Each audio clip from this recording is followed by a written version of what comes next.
O propósito do Espírito Santo. Bom dia, que Deus te abençoe poderosamente, graça e paz, eu espero encontrar todos muito bem.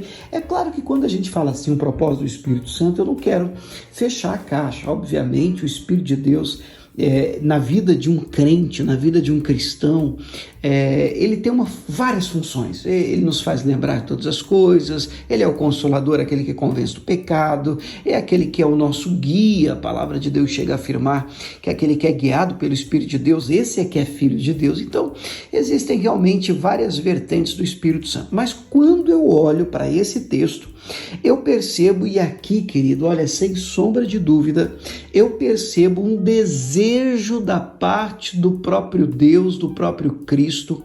Inclusive, Jesus disse que teria que ir para o Pai, senão o Espírito não seria dado. Jesus chega a dar uma ordem aos discípulos, dizendo, não se ausentem, está lá em Atos 1, né? Não se ausentem de Jerusalém até que, lá do alto, vocês sejam revestidos com o poder de Deus. Em outras palavras, vocês não me saiam daqui, não façam nada até receberem esse poder, essa autoridade, receberem o batismo que a gente chama hoje, né? O ser cheio do Espírito Santo, o batismo com o Espírito Santo, o Espírito de poder. Bom, e qual seria então este propósito central? Atos capítulo 1, verso de número 8, a palavra de Deus diz assim: mas recebereis o poder, a virtude do Espírito Santo, que há de vir sobre vós. Aqui está no futuro, porque não tinha vindo ainda. Isso vai acontecer no capítulo 2 e nós estamos lendo o capítulo 1, mas isso já aconteceu, isso já veio. Então, já veio sobre vós. O texto diz que há de vir, mas já veio sobre nós, né? E ser-me-eis, olha aí o propósito, testemunhas, tanto em Jerusalém, como em toda a Judeia e Samaria e até aos confins da terra. Aleluia! Querido, uma pessoa, um crente é cheio do Espírito Santo, e o propósito de ter sido cheio do Espírito Santo vai muito além de ele dar glória na igreja, ele pular, rodopiar. E eu não tenho nada contra, pelo amor de Deus, você tem toda a liberdade. Afinal de contas, onde o Espírito de Deus há, ali é liberdade, né? Liberdade para que as manifestações também ocorram. Então eu não tenho problema com isso, mas eu preciso frisar pela palavra que o propósito do Espírito Santo vai muito além de você dar glória a Deus na igreja, vai muito além de uma manifestação dentro de quatro paredes. Pelo contrário, nós somos cheios do Espírito de Deus para propagar o Evangelho de Cristo. Olha para a vida de Pedro.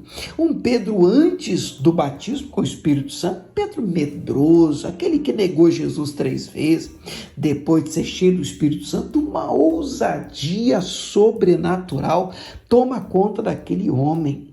Tão importante quanto ser cheio de um dom, tomado por uma manifestação do Espírito Santo, é você ter coragem para testemunhar o Senhor a ponto de arriscar a própria vida. E assim os apóstolos o fizeram, porque eram cheios do Espírito Santo. Assim você olha para Estevão, o primeiro mártir da igreja, aquele que morreu pela causa, tomado pelo Espírito Santo, cheio do Espírito Santo, ele testemunha com ousadia e dá a própria vida pelo Senhor. Aleluia! Queridos, que o Espírito Santo tome a sua vida de tal forma que você não tenha vergonha do Evangelho, que você não tenha medo de falar do Evangelho de Jesus Cristo para outras pessoas, de apresentar Jesus como Salvador para aqueles que te cercam. É o desejo e a nossa oração de hoje. Pai, obrigado por ter enviado Jesus e obrigado, meu Pai, porque depois disso o próprio Cristo volta para o Senhor e então o Espírito Santo nos foi dado.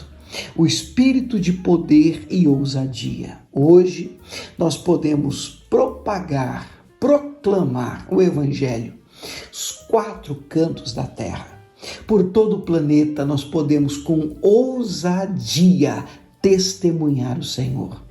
Oramos, meu Pai, para que o Senhor continue nos dando pelo Teu Espírito essa ousadia, poder, autoridade, coragem para falar do Senhor para aqueles que cruzarem o nosso caminho. Em nome de Jesus oramos e te agradecemos.